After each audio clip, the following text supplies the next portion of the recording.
Punjabi radio 'ਚ ਵੈਸੇ ਸੁਣ ਰਹੇ ਸਾਰੇ ਸਰੋਤਿਆਂ ਨੂੰ ਬਲਵਿੰਦਰ ਕੌਰ ਵੱਲੋਂ ਪਿਆਰ ਭਰੀ ਸਤਿ ਸ੍ਰੀ ਅਕਾਲ। ਤੇ ਜੀ ਸਰੋਤਿਓ, ਪ੍ਰੋਗਰਾਮ ਖਬਰ ਤੇ ਨਜ਼ਰ ਪ੍ਰੋਗਰਾਮ ਦੇ ਵਿੱਚ ਸਾਡੇ ਨਾਲ ਹੋਣਗੇ ਮਿੰਟੂ ਗੁਰਸਰੀਆ ਜੀ। ਦੱਸਣਗੇ ਕਿ ਪੰਜਾਬ ਭਰ ਦੇ ਵਿੱਚ ਕੀ ਕੁਛ ਹੋ ਰਿਹਾ, ਕੀ ਕੁਛ ਜਿਹੜੀ ਉੱਥਲ ਪੱਥਲ ਆ ਉਹ ਹੋ ਰਹੀ ਆ ਰਾਜਨੀਤੀ ਦੇ ਵਿੱਚ, ਉਸ ਦੀ ਗੱਲਬਾਤ ਕਰਾਂਗੇ।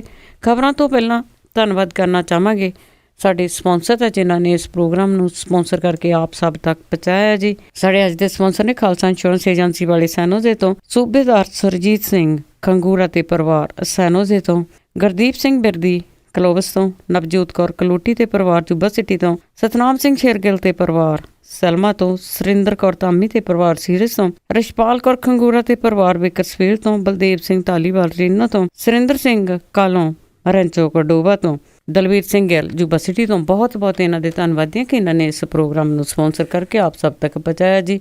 ਮਿੰਟੂ ਗੁਰਸਰੀਆ ਜੀ, ਸਤਿ ਸ਼੍ਰੀ ਅਕਾਲ, ਸਵਾਗਤ ਹੈ ਜੀ। ਸਤਿ ਸ਼੍ਰੀ ਅਕਾਲ ਜੀ ਸਾਰਿਆਂ ਨੂੰ। ਅਤੇ ਜੀ ਸਭ ਤੋਂ ਪਹਿਲਾਂ ਆਪਾਂ ਮੋਦੀ ਦੀ ਮੁਲਾਕਾਤ ਰਾਸ਼ਟਰਪਤੀ ਦੇ ਨਾਲ ਮੀਟਿੰਗ ਹੋਈ ਆ ਜਿਹੜਾ ਫਰਾਂਸ ਦਾ ਹੈ, ਉਸ ਬਾਰੇ ਗੱਲਬਾਤ ਕਰਦੇ ਹਾਂ। ਜੀ ਕੱਲ ਦੋਵੇਂ ਜਿਹੜੇ ਇੱਕ ਰਾਸ਼ਟਰਪਤੀ ਹੈ ਫਰਾਂਸ ਦੇ ਓਲਾਂਦਾ ਜੀ ਔਰ ਨਰਿੰਦਰ ਮੋਦੀ ਜੀ, ਇਹਨਾਂ ਦੀ ਭੇਂਟ ਵਾਰਤਾ ਹੋਈ ਹੈ ਚੰਡੀਗੜ੍ਹ ਦੇ ਵਿੱਚ। ਔਰ ਕਾਫੀ ਸਮਝੌਤੇ ਆ ਜਿਹੜੇ ਉਹ ਇਹਨਾਂ ਨੇ ਸਹੀਬੱਧ ਕੀਤੇ ਆ।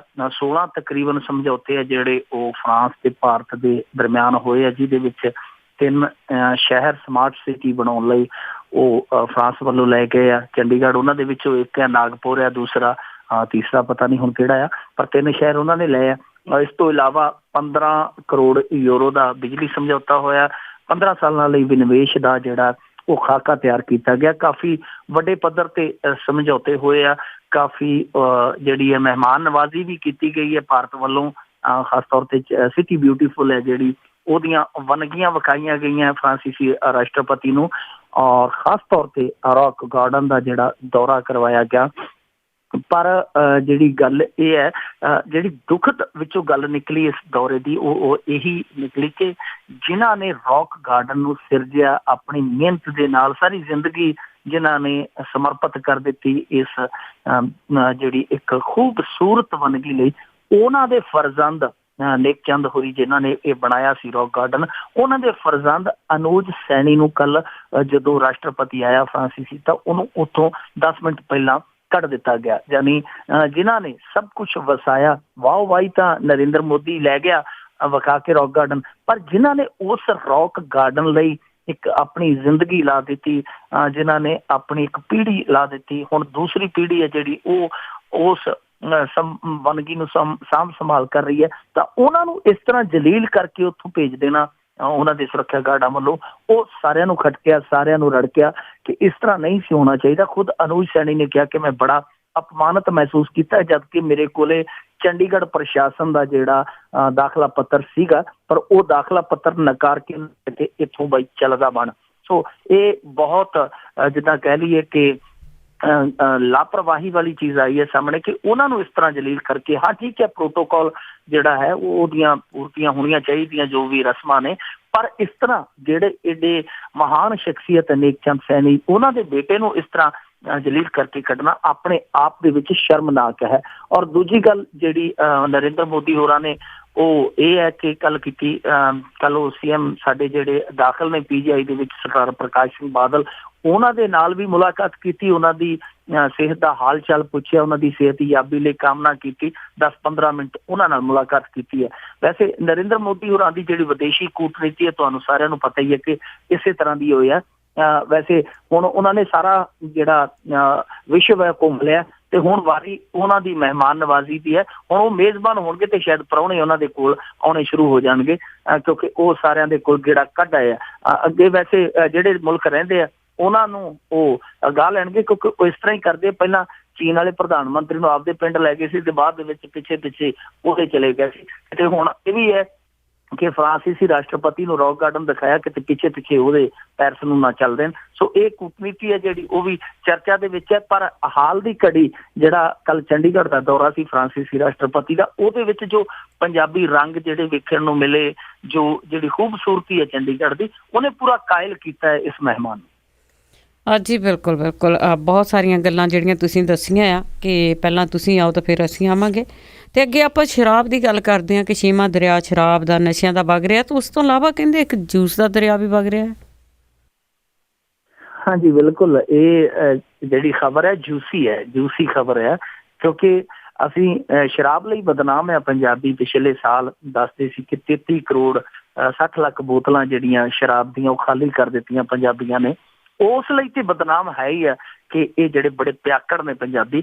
ਪਰ ਇਸ ਤੋਂ ਇਲਾਵਾ ਇਹ ਵੀ ਇੱਕ ਪੰਜਾਬੀਆਂ ਨੂੰ ਪ੍ਰਾਪਤੀ ਜਾਂਦੀ ਹੈ ਕਿ ਜੂਸ ਦੇ ਵੀ ਪਿਆਕੜ ਪੂਰੇ ਮੁਲਕ ਦੇ ਵਿੱਚੋਂ ਉਹ ਮੋਹਰੀ ਨੇ। ਜੇ ਸ਼ਰਾਬ ਉਹਨਾਂ ਦੇ ਨਾਮ ਲੱਗਦੀ ਹੈ ਤੇ ਨਾਲ ਉਹ ਜੂਸ ਵੀ ਪੀਂਦੇ ਆ। ਸ਼ਾਇਦ ਰਾਤ ਨੂੰ ਜਿਹੜੀ ਪੀਤੀ ਹੁੰਦੀ ਹੈ, ਤੜਕੇ ਜਦੋਂ ਅੱਗ ਲੱਗਦੀ ਹੈ ਤੇ ਜੂਸ ਦੀ ਖਪਤ ਜਿਹੜੀ ਇਸ ਕਰਕੇ ਸ਼ਾਇਦ ਵੱਧ ਹੁੰਦੀ ਹੈ। ਖੈਰ, ਇਹ ਆਪਣਾ ਅਲੱਗ ਵਿਸ਼ਾ ਹੈ ਕਿ ਹਾਸਾ ਮਜ਼ਾਕ ਦਾ।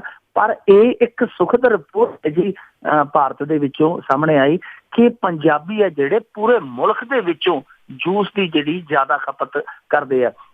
ਔਰ ਇਹ ਖਪਤ ਹੈ ਜਿਹੜੀ ਉਹ ਸਾਲ ਦਰ ਸਾਲ ਵੱਧਦੀ ਜਾਂਦੀ ਹੈ। ਹਰੇਕ ਸਾਲ 20 ਤੋਂ 30% ਜਿਹੜੀ ਜੂਸ ਦੀ ਖਪਤ ਹੈ ਪੰਜਾਬ ਅੰਦਰ ਵੱਧ ਰਹੀ ਹੈ। ਔਰ ਜੇ ਆਪਾਂ ਅੰਕੜਿਆਂ ਦੀ ਗੱਲ ਕਰੀਏ, ਅੰਕੜਿਆਂ ਦੀ ਜ਼ੁਬਾਨੀ ਇਹ ਸਾਰੀ ਕਹਾਣੀ ਸੁਣੀਏ, ਤਾਂ ਪੂਰੇ ਮੁਲਕ ਦੇ ਵਿੱਚ ਜੇ ਪਰ ਬੰਦਾ, ਜੇ ਆਪਾਂ ਕਹਿ ਲਈਏ ਕਿ ਇੱਕ ਪ੍ਰਤੀ ਵਿਅਕਤੀ ਜੇ ਜੂਸ ਦੀ ਖਪਤ ਦੀ ਗੱਲ ਕਰੀਏ ਤਾਂ ਉਹ ਮਹਿਜ਼ 1.2 ਲੀਟਰ ਆ। ਯਾਨੀ ਜਿਵੇਂ ਕਹਿ ਸਕਦੇ ਹਾਂ ਕਿ 1 ਲੀਟਰ ਸਾਲ ਦੀ। ਤਾਂ ਜੇ ਪੰਜਾਬੀ ਇੱਕ ਦੀ ਗੱਲ ਕਰੀਏ ਤਾਂ ਉਹ ਖਪਤ ਹੈ ਪੂਰੇ ਸਾਲ ਦੀ 13 ਲੀਟਰ ਔਸਤ ਇੱਕ ਪੰਜਾਬੀ ਦੀ ਜੂਸ ਦੀ ਖਪਤ। ਸੋ ਇਹ ਆਪਣੇ ਆਪ ਦੇ ਵਿੱਚ ਜੇ ਕਹੀਏ ਤਾਂ ਭਾਰਤ ਨੂੰ ਮਾਣਮੱਤੀ ਪ੍ਰਾਪਤੀ ਦੇਣ ਵਾਲੀ ਗੱਲ ਹੈ। ਕਿਉਂਕਿ ਪੂਰੇ ਵਿਸ਼ਵ ਦੀ ਜੇ ਗੱਲ ਕਰੀਏ, ਪੂਰੇ ਵਿਸ਼ਵ ਦੀ, ਤਾਂ ਜਰਮਨੀ ਦੇ ਲੋਕ ਹੈ ਜਿਹੜੇ, ਉਹਦੇ ਵਿੱਚ ਇੱਕ ਪ੍ਰਤੀ ਵਿਅਕਤੀ ਖਪਤ ਹੈ ਜਿਹੜੀ ਉਹ 45 ਲੀਟਰ ਹੈ। ਸਵਿਟਜ਼ਰਲੈਂਡ ਦੇ ਵਿੱਚ 42 ਲੀਟਰ ਹੈ। ਅਮਰੀਕਾ ਦੇ ਵਿੱਚ 39 ਲੀਟਰ ਹੈ। ਤੇ ਭਾਰਤ ਦੇ ਵਿੱਚ ਮਹਿਜ਼ 1.2, ਜਿਹੜੀ ਮੈਂ ਕਿਹਾ ਕਿ 1.2 ਲੀਟਰ ਆ। ਤਾਂ ਉੱਥੇ ਭਾਰਤ ਦੇ ਜਿਹੜੇ ਇੱਕ ਸੂਬਾ ਪੰਜਾਬ, ਉਹਦੇ 'ਚ ਜਿਹੜੀ ਹੈ 13 ਲੀਟਰ ਪ੍ਰਤੀ ਵਿਅਕਤੀ ਖਪਤ ਹੈ ਸਾਲ ਦੀ ਜੂਸ ਦੀ। ਸੋ ਇਹ ਆਪਣੇ ਆਪ ਦੇ ਵਿੱਚ ਪ੍ਰਾਪਤੀ ਹੈ ਜਿਹੜੀ ਪੰਜਾਬੀਆਂ ਦੀ। ਕਿਉਂਕਿ ਅਸੀਂ ਉਹਨਾਂ ਨੂੰ ਬਦਨਾਮੀਆਂ ਵਾਲੇ ਪਾਸਿਓਂ ਤੇ ਜ਼ਰੂਰ ਉਹਨਾਂ ਦੀ ਆਲੋਚਨਾ ਕਰਦੇ ਰਹਿੰਦੇ। ਜਿਹੜੀ ਸਿਫਤ ਹੈ, ਖਾਸੀਅਤ ਹੈ, ਉਹ ਵੀ ਉਹਨਾਂ ਦੇ ਪੇਟੇ ਪੈਣੀ ਚਾਹੀਦੀ ਹੈ। ਸੋ ਇਹ ਪੰਜਾਬੀਆਂ ਦੀ ਇੱਕ ਹੋਰ ਪ੍ਰਾਪਤੀ ਹੈ ਜਿਹੜੀ ਉਹਨਾਂ ਨੇ ਚੰਗੇ ਪਾਸੇ ਵੀ ਦਰਜ ਕੀਤੀ ਹੈ। ਪਰ ਮੈਨੂੰ ਇਹ ਜਿਹੜੀ ਪ੍ਰਾਪਤੀ ਹੈ ਦੂਸਰੇ ਪਾਸਿਓਂ ਇੱਕ ਚੰਗੀ ਨਜ਼ਰ ਆਉਣ ਵਾਲੀ ਚੀਜ਼ ਜਾਪਦੀ ਹੈ। ਕਿਉਂਕਿ ਦੇਖੋ, ਜੇ ਜੂਸ ਦੀ ਇੰਨੀ ਜ਼ਿਆਦਾ ਲਾਗਤ ਹੈ, ਇਹ ਜਿਹੜੇ ਪੈਕਟ ਜੂਸ ਹੈ ਉਹਦੀ ਸਿਰਫ ਇਹ ਕਹਾਣੀ ਹੈ। ਜੇ ਆਪਾਂ ਦੂਸਰੇ ਜਿਹੜੇ ਜੂਸ ਇੱਥੇ ਕੱਢ ਕੇ ਪੈ ਜਾਂਦੇ ਆ, ਪੀਤੇ ਜਾਂਦੇ ਆ, ਉਹ ਤਾਂ ਆંકੜਾ ਬਹੁਤ ਅੱਗੇ ਚਲਾ ਜਾਏਗਾ। ਤਾਂ ਜਿਹੜੇ ਪੈਕਟ ਜੂਸ ਦੀ ਗੱਲ ਕਰਦੇ ਆ, ਤਾਂ ਮੈਨੂੰ ਲੱਗਦਾ ਕਿ ਸਾਡੇ ਪੰਜਾਬ ਦੇ ਵਿੱਚ ਬਾਗਬਾਨੀ ਹੈ, ਹੁਸ਼ਿਆਰਪੁਰ ਜ਼ਿਲ੍ਹੇ ਦੇ ਵਿੱਚ ਹੈ, ਸਾਡੇ ਇਲਾਕੇ ਦੇ ਵਿੱਚ ਹੈ, ਬਹੁਤ ਵੱਡੇ ਪੱਧਰ ਤੇ ਬਾਗਬਾਨੀ ਹੁੰਦੀ ਹੈ। ਤਾਂ ਮੈਨੂੰ ਲੱਗਦਾ ਕਿ ਜਿਹੜੇ ਇੱਦਾਂ ਦੇ ਪ੍ਰੋਜੈਕਟ ਲਾਉਣੇ ਚਾਹੀਦੇ ਆ। ਹਾਲਾਂਕਿ ਫੂਡ ਪ੍ਰੋਸੈਸਿੰਗ ਜਿਹੜੀ ਮੰਤਰੀ ਹੈ ਕੇਂਦਰ ਦੀ, ਉਹ ਸਾਡੇ ਬੀਬਾ ਹਰਸਿਮਰਤ ਬਾਦਲ ਆ। ਜੇ ਉਹ ਚਾਹੁਣ ਤਾਂ ਮੈਨੂੰ ਲੱਗਦਾ ਕਿ ਇਹ ਜਿਹੜੀ ਕਿਨੂਆਂ ਦੀ ਫਸਲ ਹੈ ਜਾਂ ਸਾਡੇ ਇੱਧਰ ਮਾਲਟਾ ਹੁੰਦਾ, ਉਹ ਸਾਰਾ ਜਿਹੜਾ ਮਿੱਟੀ ਦੇ ਪਾ ਜਾਂਦਾ, ਜੇ ਇਸ ਤਰ੍ਹਾਂ ਦੇ ਵੱਡੇ ਪ੍ਰੋਜੈਕਟ ਲੱਗ ਜਾਣ ਤਾਂ ਕਿਸਾਨ ਹੈ ਜਿਹੜੇ ਆਪਦਾ ਜੂਸ, ਆਪਦਾ ਪ੍ਰੋਡਕਟ ਤਿਆਰ ਕਰਕੇ ਵੇਚਣ, ਤਾਂ ਜਿਹੜੀ ਨਿਰਮੋਈ ਕਿਸਾਨੀ ਹੈ ਉਹਨੂੰ ਵੀ ਕੁਛ ਨਾ ਕੁਛ ਉਤਸ਼ਾਹ ਮਿਲੇਗਾ। ਔਰ ਦੂਸਰਾ ਇਹ ਹੈ ਕਿ ਜਿਹੜੀ ਪਿਓਰਿਟੀ ਹੈ, ਜਿਹੜੀ ਸ਼ੁੱਧਤਾ ਹੈ, ਉਹਨੂੰ ਵੀ ਬਲ ਮਿਲੇਗਾ। ਸੋ ਇਸ ਪਾਸੇ ਜੇਕਰ ਮੋੜਿਆ ਜਾਵੇ ਇਸ ਚੀਜ਼ ਨੂੰ, ਜੇ ਪੋਜ਼ਿਟਿਵਲੀ ਲਿਆ ਜਾਵੇ ਕਿਸੇ ਸਰਕਾਰ ਵੱਲੋਂ, ਤਾਂ ਇਹ ਜਿਹੜੀ ਬਾਜ਼ਾਰ ਹੋਈ ਕਿਸਾਨੀ ਹੈ ਉਹਦੇ ਲਈ ਇੱਕ ਵੱਡਾ ਆਰਥਿਕ ਥੁੰਮਣਾ ਵੀ ਸਾਬਤ ਹੋ ਸਕਦੀ ਹੈ। ਜੀ ਜੀ ਜੀ, ਜ਼ਰੂਰੀ ਆ ਕਿ ਜੂਸ ਵੱਲ ਜ਼ਿਆਦਾ ਵਧੀਆ। ਅਤੇ ਅੱਗੇ ਗੱਲ ਕਰਦੇ ਜੀ ਪ੍ਰਤਾਪ ਸਿੰਘ ਬਾਜਵਾ ਦੀ। ਉਹਨਾਂ ਨੇ ਇੱਕ ਬੜਾ ਤਾਬੜ ਤੋੜ ਹਮਲਾ ਕੀਤਾ ਵਿਨੋਦ ਖੰਨਾ 'ਤੇ।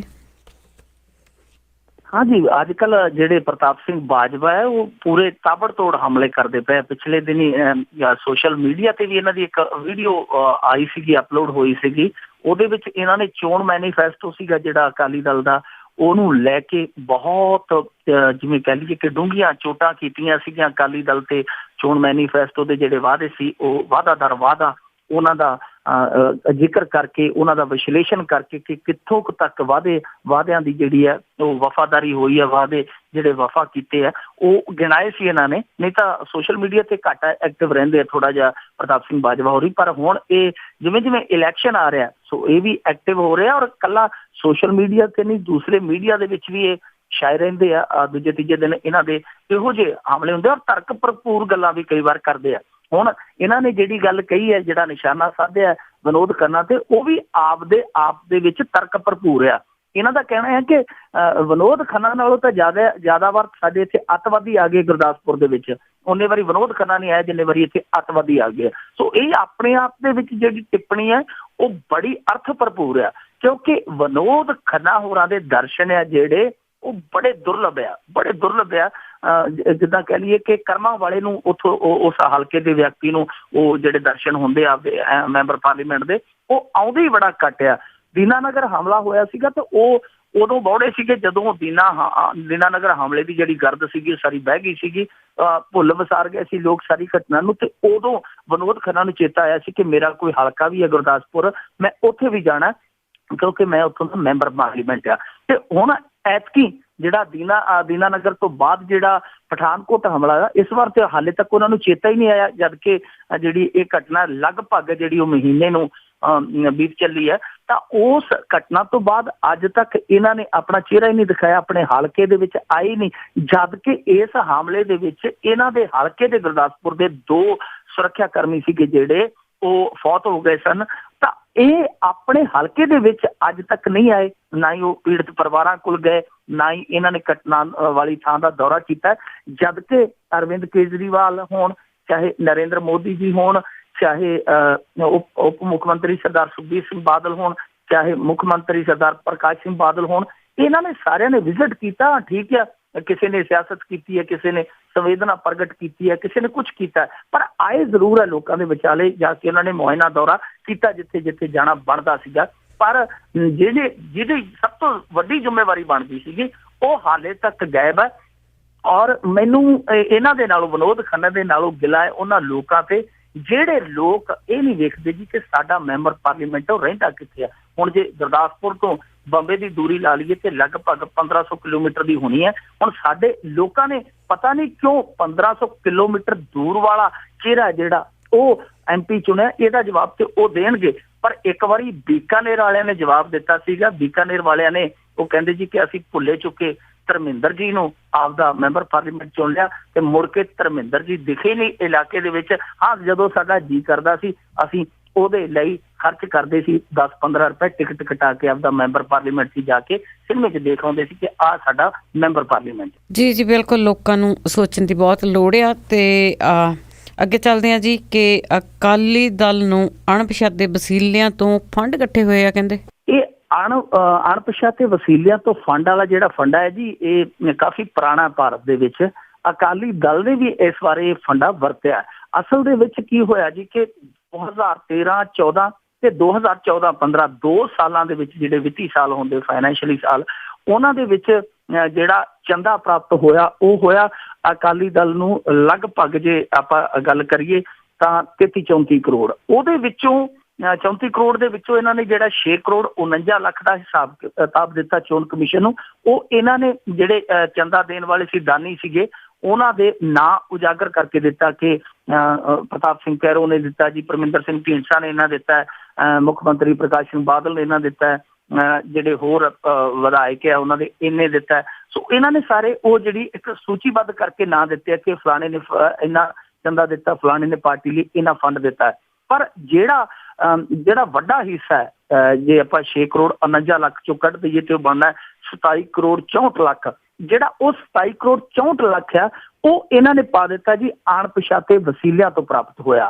ਹੁਣ ਅਣਪਛਾਤੇ ਵਸੀਲੇ ਜਿਹੜੇ ਉਹ ਪਤਾ ਨਹੀਂ ਹੁਣ ਕੌਣ ਹੈ ਜੀ, ਕੌਣ ਆ ਕੌਣ ਨਹੀਂ, ਕੰਪਨੀਆਂ ਹੈ, ਕੋਈ ਬੰਦੇ ਆ, ਕੋਈ ਦਾਨੀ ਹੈ, ਕੋਈ ਇੱਧਰੋਂ ਉੱਧਰੋਂ ਕਿਤੋਂ ਵੀ ਹੋ ਸਕਦੇ, ਉਹਨਾਂ ਨੇ ਅਣਪਛਾਤੇ ਵਸੀਲਿਆਂ 'ਚ ਪਾਇਆ। ਸੋ ਅਣਪਛਾਤੇ ਵਸੀਲੇ ਕੀ ਹੁੰਦੇ ਆ ਉਹ ਵੀ ਥੋੜਾ ਜਿਹਾ ਨਜ਼ਰ ਮਾਰ ਲਈਏ, ਕਿਉਂਕਿ ਭਾਰਤ ਦੇ ਵਿੱਚ ਜਿਹੜਾ ਐਕਟ ਹੈ, ਜਨ ਪ੍ਰਤੀਨਿਧੀ ਐਕਟ, ਉਹਦੇ ਤਹਿਤ ਪਾਰਟੀਆਂ ਨੂੰ ਇਹ ਅਧਿਕਾਰ ਹਾਸਲ ਹੈ ਕਿ ਜਿਹੜਾ 20,000 ਤੋਂ ਘੱਟ ਜਾਂ 20,000 ਤੱਕ ਜਿਹੜਾ ਚੰਦਾ ਆਉਂਦਾ, ਫੰਡ ਆਉਂਦਾ, ਉਹਦਾ ਨਾਂ ਦਾ ਖੁਲਾਸਾ ਕਰਨਾ ਜ਼ਰੂਰੀ ਨਹੀਂ।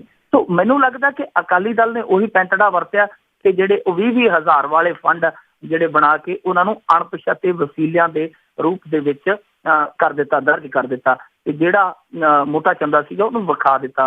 ਹੁਣ ਇਹ ਪੈਂਤੜਾ ਕਿਉਂ ਵਰਤਿਆ? ਕਿਉਂਕਿ ਅਸਲ ਦੇ ਵਿੱਚ ਪਿਛਲੇ ਵਾਰੀ ਜਦੋਂ ਇਹ ਪੱਤੇ ਖੁੱਲੇ ਸਨ, ਜਦੋਂ ਇਸ ਤਰ੍ਹਾਂ ਦੀ ਇੱਕ ਜਾਣਕਾਰੀ ਸਾਹਮਣੇ ਆਈ PTI ਰਾਹੀਂ, ਤਾਂ ਅਕਾਲੀ ਦਲ ਦੀ ਬੜੀ ਕਿਰਕਰੀ ਹੋਈ ਸੀ, ਕਿਉਂਕਿ ਉਹਦੇ ਵਿੱਚ ਕੁਝ ਤੰਬਾਕੂ ਕਾਰੋਬਾਰੀਆਂ ਦੇ ਨਾਮ ਸੀਗੇ ਤੰਬਾਕੂ ਕਾਰੋਬਾਰੀਆਂ ਤੋਂ ਚੰਦਾ ਲਿਆ ਹੋਇਆ ਸੀਗਾ। ਅਕਾਲੀ ਦਲ ਘਿਰ ਗਿਆ ਸੀ, ਸਵਾਲਾਂ ਦੇ ਘੇਰੇ 'ਚ ਬੜੀ ਬਹਿਸ ਹੋਈ ਸੀ।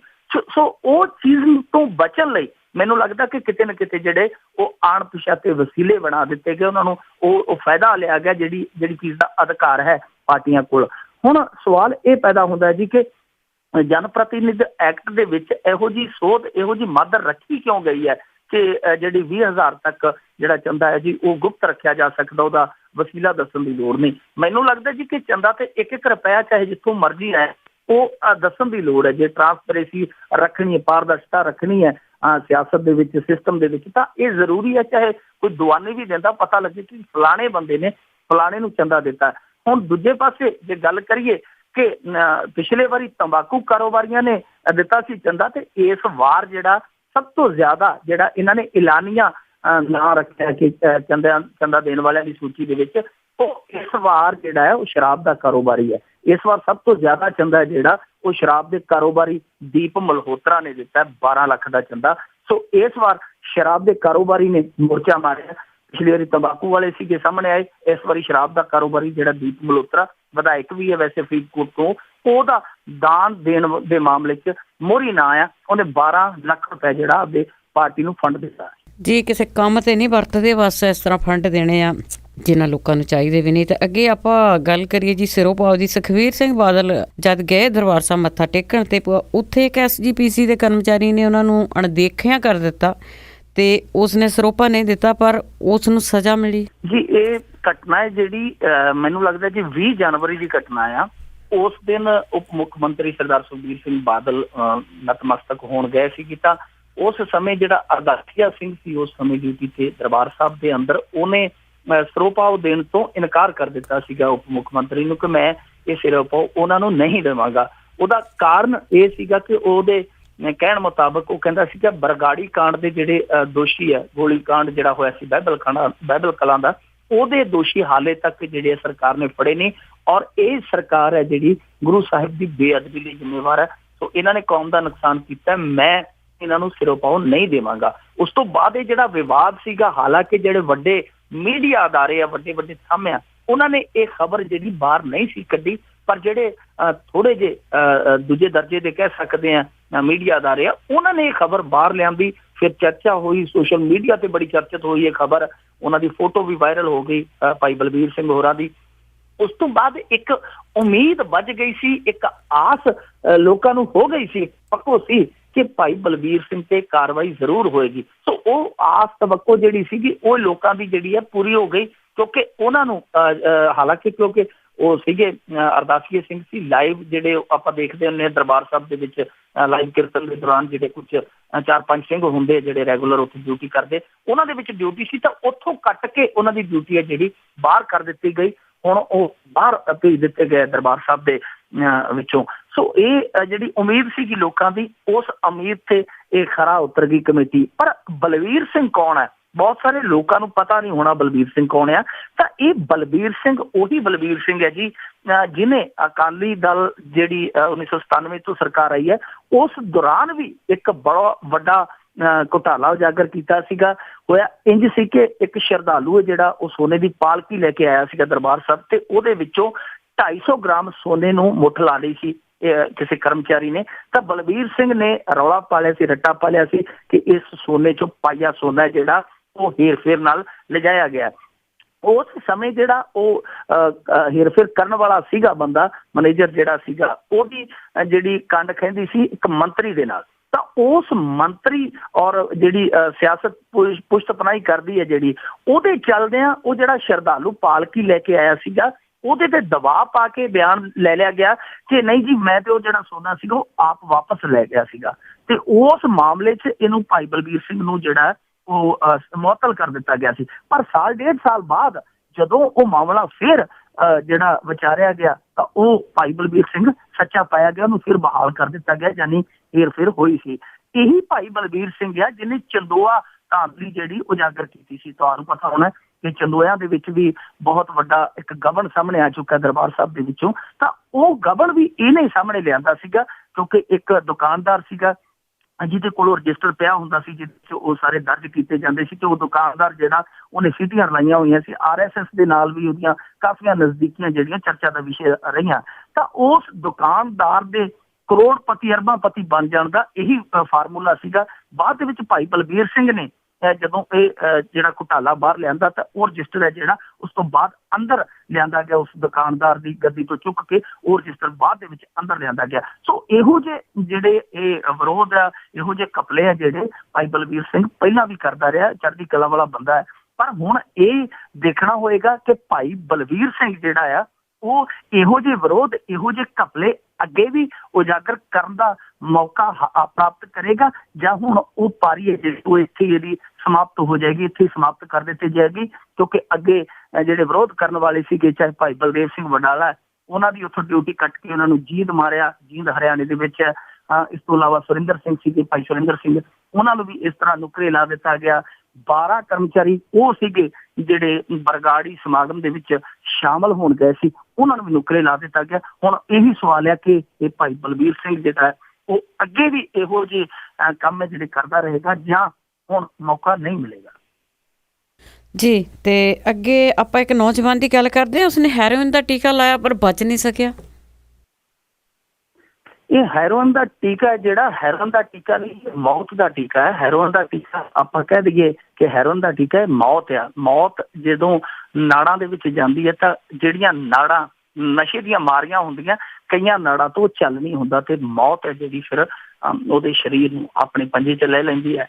ਇਹ ਘਟਨਾ ਪੰਜਾਬ ਦੀ ਨਾ ਤੇ ਪਹਿਲੀ ਘਟਨਾ ਹੈ ਤੇ ਨਾ ਇਹ ਆਖਰੀ ਘਟਨਾ ਹੈ। ਇਸ ਤੋਂ ਪਹਿਲਾਂ ਅਸੀਂ 3-4 ਮਹੀਨੇ ਪਹਿਲਾਂ ਵੇਖਿਆ ਸੀ ਇੱਕ ਨੌਜਵਾਨ ਦੀ ਫੋਟੋ ਸੋਸ਼ਲ ਮੀਡੀਆ ਤੇ ਬੜੀ ਵਾਇਰਲ ਹੋਈ ਸੀ। ਜੇਲ੍ਹ ਦੇ ਵਿੱਚੋਂ ਆਇਆ, ਦੂਜੇ ਦਿਨ ਉਹ ਤੁਰ ਪਿਆ ਉਸੇ ਰਾਹ ਜਿਸ ਰਾਹ ਤੋਂ ਅੱਗੇ ਜੇਲ੍ਹ ਦੇ ਵਿੱਚ ਗਿਆ ਸੀ। ਜਾ ਕੇ ਉਹਨੇ ਟੀਕਾ ਲੈ ਲਿਆ, ਭਰ ਲਿਆ, ਹੈਰੋਇਨ ਦਾ ਟੀਕਾ ਲਾਉਣ ਲੱਗਾ, ਸਰਿੰਜ ਜਿਹੜੀ ਸੀਗੀ ਉਹਦੀ ਨਾੜ ਦੇ ਵਿੱਚ ਹੀ ਰਹਿ ਗਈ, ਉਹ ਪਹਿਲਾਂ ਹੀ ਫੁੜਕ ਗਿਆ, ਪਹਿਲਾਂ ਹੀ ਫੌਤ ਹੋ ਗਿਆ। ਇਸ ਤੋਂ ਇਲਾਵਾ ਜਿਹੜੇ ਪੰਜਾਬ ਦੇ ਵਿੱਚ ਇੱਕ ਘਟਨਾ ਇਹੋ ਜਿਹੀ ਵੀ ਘਟੀ ਹੈ, ਇੱਕੋ ਪਿੰਡ ਦੇ ਵਿੱਚ, ਪੱਟੀ ਇਲਾਕੇ ਦਾ ਪਿੰਡ ਸੀਗਾ, ਮੈਨੂੰ ਨਾਂ ਨਹੀਂ ਪੱਕਾ ਯਾਦ। ਇੱਕੋ ਦਿਨ ਉੱਥੇ 3 ਮੁੰਡੇ ਮਰੇ ਉਸ ਪਿੰਡ ਦੇ ਵਿੱਚ। ਇੱਕ ਵਿਆਹ ਤੇ ਗਿਆ ਸੀ, ਉੱਥੇ ਜਾ ਕੇ ਉਹਨੇ ਜ਼ਿਆਦਾ ਨਸ਼ਾ ਕਰ ਲਿਆ ਸੰਗੀਆਂ ਸਾਥੀਆਂ ਨਾਲ, ਉਹ ਮਰ ਗਿਆ। ਇੱਕ ਬਾਥਰੂਮ ਦੇ ਵਿੱਚ ਵੜਿਆ ਟੀਕਾ ਲਾਉਣ, ਉੱਥੇ ਦਾ ਉੱਥੇ ਹੀ ਰਹਿ ਗਿਆ।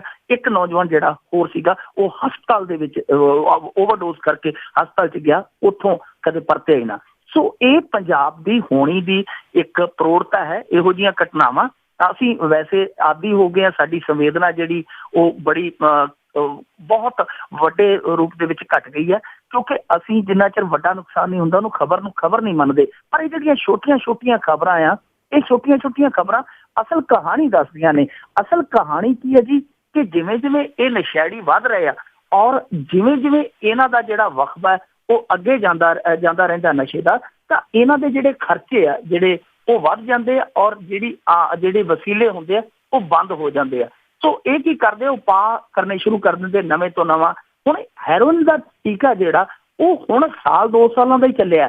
ਪਹਿਲਾਂ ਕੀ ਕਰਦੇ ਸੀ, ਹੈਰੋਇਨ ਨੂੰ ਸਨੱਫ ਕਰ ਲੈਂਦੇ ਸੀਗੇ, ਜਾਂ ਪੰਨੀ ਤੇ ਪਾ ਕੇ, ਜਿਹੜਾ ਫੋਇਲ ਪੇਪਰ ਹੁੰਦਾ ਉਹਦੇ ਤੇ ਪਾ ਕੇ ਉਹਨੂੰ ਬਾਲ ਕੇ ਅੱਗ ਲਾ ਕੇ ਉਹਦਾ ਧੂੰਆਂ ਸਨੱਫ ਕਰਦੇ ਸੀਗੇ।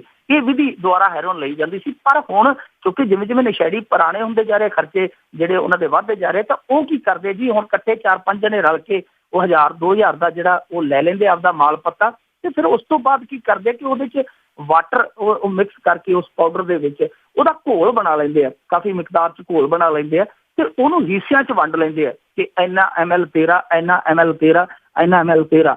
ਸੋ ਉਹ ਜਿਹੜਾ ਵੰਡ ਲੈਂਦੇ ਆ, ਤਾਂ ਉਹ ਟੀਕਾ ਜਦੋਂ ਲਾਉਂਦੇ ਆ ਉਹ ਸਿੱਧਾ ਨਾੜ ਦੇ ਵਿੱਚ ਲਾਉਂਦੇ ਆ, ਔਰ ਨਾੜ ਦੇ ਵਿੱਚ ਜਿਹੜਾ ਨਸ਼ਾ ਸਿੱਧਾ ਇੱਕ ਤਰ੍ਹਾਂ ਨਾਲ ਕਹਿ ਲਈਏ ਹਿੱਟ ਕਰਦਾ ਜਾ ਕੇ ਸਰੀਰ ਨਾਲ। ਤਾਂ ਕੁਛ ਸਰੀਰ ਆ ਜਿਹੜੇ ਉਹ ਪਹਿਲਾਂ ਹੀ ਬਾਜ਼ਾਰ ਹੋਏ ਹੁੰਦੇ, ਪਹਿਲਾਂ ਹੀ ਉਹਨਾਂ ਦੇ ਵਿੱਚ ਸਾਹ ਸੱਤ ਨਹੀਂ ਹੁੰਦਾ, ਉਹ ਸਰੀਰ ਹੈ ਜਿਹੜੇ ਉਹ ਉਸ ਮਾਰ ਨਾਲ ਢਹਿ ਪੈਂਦੇ ਆ। ਸੋ ਇੱਕ ਜਿਹੜਾ ਟੀਕਾ ਇਕੱਲੀਆਂ ਮੌਤਾਂ ਹੀ ਨਹੀਂ ਮਾਰ ਰਿਹਾ, ਇਹ ਜਿਹੜੀ ਸਲੋ ਡੈਥ ਹੈ ਜਿਹਨੂੰ ਏਡਜ਼ ਕਹਿ ਦਿੰਦੇ ਆ, ਜਾਂ ਹੋਰ ਜਿਹੜੀਆਂ ਬਿਮਾਰੀਆਂ, ਮਾਰੂ ਬਿਮਾਰੀਆਂ, ਉਹ ਵੀ ਬਣ ਰਿਹਾ ਜਿਹੜਾ ਟੀਕਾ ਕਲਚਰ ਚੱਲਿਆ ਹੋਇਆ ਨਸ਼ੇੜੀਆਂ 'ਚ। ਜੀ, ਤੇ ਅੱਗੇ ਗੱਲ ਕਰੀਏ ਜੀ, ਪੰਜਾਬ ਦੇ ਅੰਦਰ ਸਰਪੰਚਾਂ ਨੇ ਮਿਲ ਗਿਆ ਜੀ ਠੇਕਾ ਪੈਨਸ਼ਨਾਂ ਵੰਡਣ ਦਾ ਤੇ ਵੋਟਾਂ ਲੈਣ ਦਾ।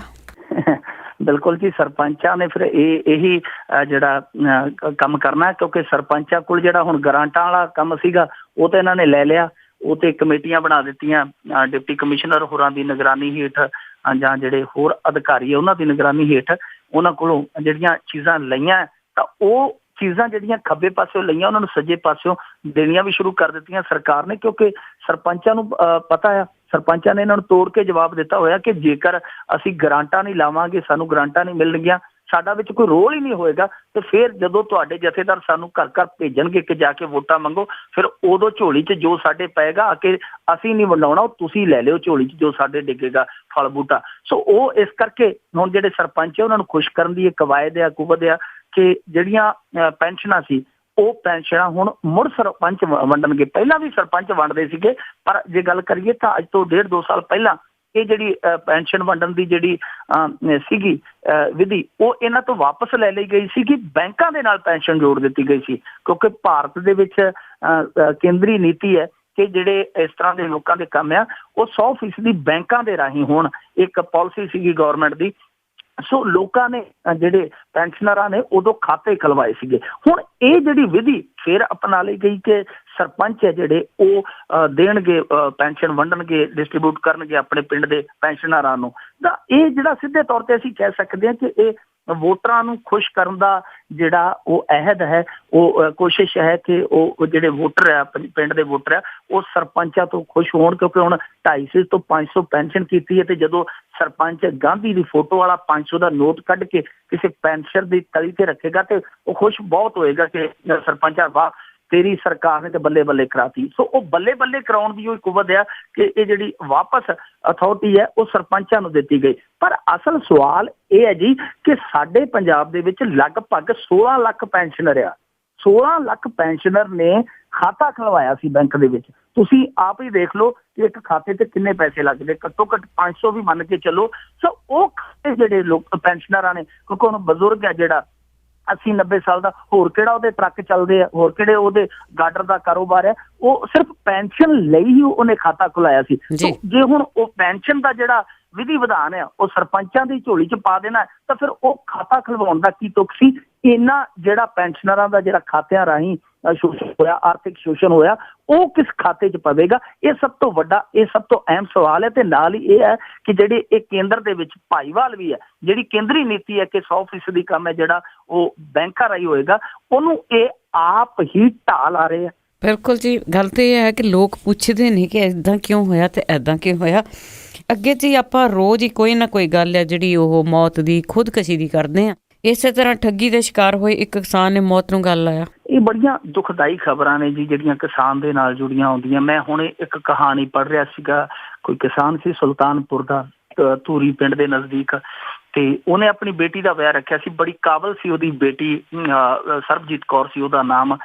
BA ਇਕਨੋਮਿਕਸ 'ਚੋਂ ਉਹਦੇ 65-70% ਨੰਬਰ ਸੀ। ਅੱਗੇ ਪੜ੍ਹਾਈ ਲਈ ਉਹ ਜਿੱਦ ਕਰ ਰਹੀ ਸੀ ਕਿ ਮੈਂ ਪੜ੍ਹਨਾ ਹੈ, ਤਾਂ ਉਹ ਬਾਪ ਨੇ ਥੋੜਾ ਜਿਹੜਾ ਸੀਗਾ ਕੀਤਾ, ਜੋੜਿਆ, ਤੇ ਉਹਨੇ ਇੱਕ ਇਸ ਤਰ੍ਹਾਂ ਦਾ ਵਰ ਲੱਭਿਆ, ਇਸ ਤਰ੍ਹਾਂ ਦਾ ਘਰ ਲੱਭਿਆ ਕਿ ਉਹ ਮੁੰਡੇ ਨੂੰ ਰਾਜੀ ਕਰ ਲਿਆ ਕਿ ਵਿਆਹ ਤੋਂ ਬਾਅਦ ਇਹ ਪੜ੍ਹਾਏਗਾ। ਸੋ ਬਾਪ ਨੇ ਸੋਚਿਆ ਕਿ ਚਲੋ ਦੂਸਰੇ ਘਰ ਜਾਏਗੀ, ਉੱਥੇ ਪੜ੍ਹਾਈ ਜਿਹੜੀ ਆਪਦੀ ਪੂਰੀ ਕਰ ਲਏਗੀ। ਪਰ ਇਸੇ ਦੌਰਾਨ ਹੀ ਉਹਦੀ ਨੂੰਹ ਦਾ ਜਨੇਪਾ ਆ ਗਿਆ, ਤੇ ਜਿਹੜਾ ਸੀਗਾ ਵਿਆਹ ਲਈ, ਵਿਆਹ ਰੱਖਿਆ ਸੀਗਾ ਉਹਨਾਂ ਨੇ ਥੋੜੇ ਦਿਨਾਂ ਤੱਕ, ਤਾਂ ਜਿਹੜਾ ਜਮਾ ਪੂੰਜੀ ਕੀਤਾ ਸੀ ਵਿਆਹ ਲਈ, ਧੀ ਤੁਰ ਲਈ, ਉਹ ਜਨੇਪੇ ਤੇ ਖਰਚਾ ਗਿਆ 1.5 ਲੱਖ ਰੁਪਇਆ ਜਿਹੜਾ ਸੀਗਾ ਉਹ ਨੂੰਹ ਦੇ ਆਪਰੇਸ਼ਨ ਤੇ ਆ ਗਿਆ।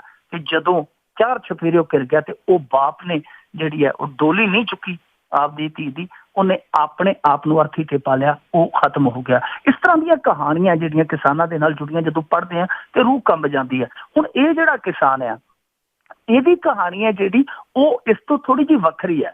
ਇਹ ਕਿਸਾਨ ਹੈ ਜਿਹੜਾ ਬਖਸ਼ੀ ਵਾਲਾ ਪਿੰਡ ਹੈ, ਡਕਾਲਾ, ਪਟਿਆਲੇ ਤਹਿਸੀਲ ਦੇ, ਪਟਿਆਲੇ ਜ਼ਿਲ੍ਹੇ ਦੇ ਵਿੱਚ ਡਕਾਲਾ ਹਲਕਾ ਜਿਹੜਾ, ਉੱਥੋਂ ਦਾ ਪਿੰਡ ਹੈ ਬਖਸ਼ੀ ਵਾਲਾ। ਉਹਦਾ ਇਹ ਰਹਿਣ ਵਾਲਾ ਕਿਸਾਨ ਸੀਗਾ ਜਿਹੜਾ, ਇਹ ਕਿਸਾਨ ਜੋਰਾ ਸਿੰਘ, ਇਹਨੇ ਕੰਬਾਈਨ ਖਰੀਦੀ ਸੀ ਕਰਜ਼ੇ ਤੇ, ਕੰਬਾਈਨ ਖਰੀਦੀ ਸੀਗੀ ਕਰਜ਼ੇ ਤੇ, ਜਿੱਦਾਂ ਕਿਸ਼ਤਾਂ ਤੇ ਲੈਂਦੇ। ਤਾਂ ਕੰਬਾਈਨ ਦਾ ਕੀ ਹੋਇਆ ਕਿ ਉਹਨਾਂ ਨੇ ਕਾਗਜ਼ਾਤ ਸੀਗੇ ਜਿਹੜੇ ਉਹ ਇਹਨੂੰ ਨਹੀਂ ਸੀ ਦਿੱਤੇ, ਤੇ ਇਹਨੇ ਬਹੁਤ ਭੱਜ ਨੱਠ ਕੀਤੀ ਕਿ ਮੈਨੂੰ ਕਾਗਜ਼ਾਤ ਸਾਰੇ ਜੋ ਮੈਂ ਤੁਹਾਡੇ ਤੋਂ ਲਈ ਹੈ ਕੰਬਾਈਨ, ਤੇ ਬਾਅਦ ਦੇ ਵਿੱਚ ਜੋ ਉਹਨੂੰ ਕਾਗਜ਼ਾਤ ਦਿੱਤੇ ਗਏ ਉਹ ਮੋਟਰਸਾਈਕਲ ਦੀ ਕਾਪੀ ਤਿਆਰ ਕਰਕੇ ਦੇ ਦਿੱਤੀ ਗਈ। ਯਾਨੀ ਜਿਹੜੀ ਕੰਬਾਈਨ ਖਰੀਦੀ ਇਹਨੇ ਕਿ ਚਲੋ ਕਰਜ਼ੇ ਤੇ ਲੈ ਕੇ ਨਾਲੇ ਕਰਜ਼ਾ ਲਾ ਲਵਾਂਗੇ, ਨਾਲੇ ਚੁੱਲ੍ਹੇ 'ਚ ਥੋੜਾ ਜਿਹਾ ਅੱਗ ਨੂੰ ਮੰਗਾ ਲਵਾਂਗੇ, ਉਹ ਸੋਚ ਕੇ ਜਦੋਂ ਇਹਨੇ ਦੇਖਿਆ ਕਿ ਮੇਰੇ ਨਾਲ ਤੇ ਠੱਗੀ ਹੋ ਗਈ ਹੈ, ਕੰਬਾਈਨ ਜਿਹੜੀ ਹੈ ਉਹ ਏਡੀ ਵੱਡੀ ਤੇ ਜਿਹੜੀ ਕਾਪੀ ਉਹ ਮੋਟਰਸਾਈਕਲ ਦੀ, ਇਹ ਤੇ ਮੇਰੇ ਨਾਲ ਬਹੁਤ ਵੱਡਾ ਫਰਾਡ ਹੋਇਆ। ਸੋ ਇਹ ਕਿਸਾਨ ਜਿਹੜਾ ਸੀ ਪੁਲਿਸ ਦੀ ਸ਼ਰਨ 'ਚ ਗਿਆ, ਪੁਲਿਸ ਕੋਲੇ ਕੰਪਲੇਂਟ ਕੀਤੀ, ਪੁਲਿਸ ਨੇ ਇਹਦੀ ਗੱਲ ਹੀ ਨਹੀਂ ਸੁਣੀ। ਜਦੋਂ ਇਹ ਕਿਸਾਨ ਡਾਵਾਂਡੋਲ ਹੋ ਗਿਆ, ਚਾਰ ਚੁਫੇਰਿਓਂ ਨਿਰਾਸ਼ ਹੋ ਗਿਆ, ਹਤਾਸ਼ ਹੋ ਗਿਆ, ਤੇ ਫਿਰ ਇਹਨੇ ਕੱਲ ਆਤਮ ਹੱਤਿਆ ਕਰ ਲਈ। ਹੁਣ ਦੇਖੋ, ਕੁਦਰਤੀ ਆਫਤ ਤਾਂ ਮਾਰਦੀ ਕਿਸਾਨ ਨੂੰ, ਕਦੇ ਮੀਂਹ ਪੈ ਗਿਆ, ਗੜਾ ਪੈ ਗਿਆ, ਕਦੇ ਝੱਖੜ ਆ ਗਿਆ, ਉਹ ਤੇ ਜਿਹੜੀ ਝੰਬਦੀ ਹੈ। ਫਿਰ ਉਸ ਤੋਂ ਇਲਾਵਾ ਜਿਹੜੇ ਲੀਡਰ ਆ, ਸਾਡੇ ਮੰਤਰੀ ਆ, ਉਹ ਘਪਲਾ ਕਰ ਜਾਂਦੇ, ਜਿਹੜੇ ਸਾਡੇ ਖੇਤੀਬਾੜੀ ਵਿਭਾਗ ਦੇ ਉਹ ਅਫਸਰ ਘਪਲਾ ਕਰ ਜਾਂਦੇ, ਉਹਨਾਂ ਦੀ ਮਾਰ ਵੀ ਕਿਸਾਨ ਤੇ ਪੈ ਜਾਂਦੀ ਹੈ। ਤੇ ਹੁਣ ਤੀਜੀ ਇਹ ਦੇਖੋ ਕਿ ਜਿਹੜੀ ਪੁਲਿਸ ਹੈ ਉਹ ਵੀ ਇਹਨਾਂ ਦਾ ਸਾਥ ਨਹੀਂ ਦਿੰਦੀ, ਬਦਕਿਸਮਤ ਕਿਸਾਨਾਂ ਦਾ।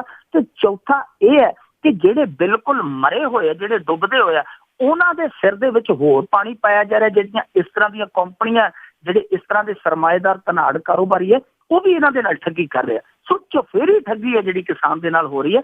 ਇਹ ਸਰਕਾਰ ਨੂੰ ਚਾਹੀਦਾ ਕਿ ਜੇਕਰ ਇਸ ਤਰ੍ਹਾਂ ਦੇ ਮਾਮਲੇ ਸਾਹਮਣੇ ਆਉਂਦੇ ਪੁਲਿਸ ਨੂੰ ਇਦਾਂ ਦੀਆਂ ਹਦਾਇਤਾਂ ਹੋਣ ਕਿ ਕਿਸਾਨ ਨਾਲ ਜੁੜਿਆ ਵੀ ਕੋਈ ਮਸਲਾ ਆਉਂਦਾ, ਫਰਾਡ ਦਾ ਆਉਂਦਾ, ਜਾਂ ਉਹਦੇ ਨਾਲ ਕੋਈ ਧੱਕੇਸ਼ਾਹੀ ਦਾ ਆਉਂਦਾ, ਤਾਂ ਉਹਨੂੰ ਪ੍ਰਾਥਮਿਕਤਾ, ਉਹਨੂੰ ਪਹਿਲ ਮਿਲਣੀ ਚਾਹੀਦੀ ਹੈ, ਨਾ ਕਿ ਉਹਨੂੰ ਉੱਥੋਂ ਜਿਹੜਾ ਜਲੀਲ ਕਰਕੇ ਉੱਥੋਂ ਭਜਾ ਦਿੱਤਾ ਜਾਵੇ। ਜੇਕਰ ਕਿਸਾਨੀ ਦੇ ਇਹ ਖੈਰ ਖਵਾਹ ਆ ਤਾਂ ਅਸਲ ਦੇ ਵਿੱਚ ਇਹ ਚਾਹੁੰਦੇ ਆ ਕਿਸਾਨ ਬਚੇ, ਤਾਂ ਫਿਰ ਇਹਨਾਂ ਨੂੰ ਥੋੜਾ ਜਿਹਾ ਇਹਨਾਂ ਪਾਸਿਆਂ ਵੱਲ ਧਿਆਨ ਦੇਣ ਦੀ ਲੋੜ ਹੈ। ਖੁਦਕੁਸ਼ੀ ਕਰਨ ਤੋਂ ਬਾਅਦ ਚੈੱਕ ਸੁੱਟਣਾ ਲਾਸ਼ ਤੇ, ਉਹਦੇ ਨਾਲੋਂ ਚੰਗਾ ਹੈ ਕਿ ਜ਼ਿੰਦਗੀ ਲਾਸ਼ ਦੇ ਵਿੱਚ ਤਬਦੀਲ ਹੀ ਨਾ ਹੋਵੇ। ਬਿਲਕੁਲ ਜੀ, ਪੁਲਿਸ ਦੀ ਗੱਲ ਕਰਦੇ ਲੱਗਦਾ ਤਾਂ ਇਸ ਤਰ੍ਹਾਂ ਕਿ ਪੁਲਿਸ ਰਾਜਨੀਤਿਕ ਬੰਦਿਆਂ ਦਾ ਹੱਥ ਠੋਕਾ ਬਣੀ ਹੋਈ ਹੈ ਇਸ ਵੇਲੇ। ਤੁਹਾਡਾ ਬਹੁਤ ਬਹੁਤ ਧੰਨਵਾਦ, ਤੁਸੀਂ ਖਬਰਾਂ ਸਾਂਝੀਆਂ ਕੀਤੀਆਂ।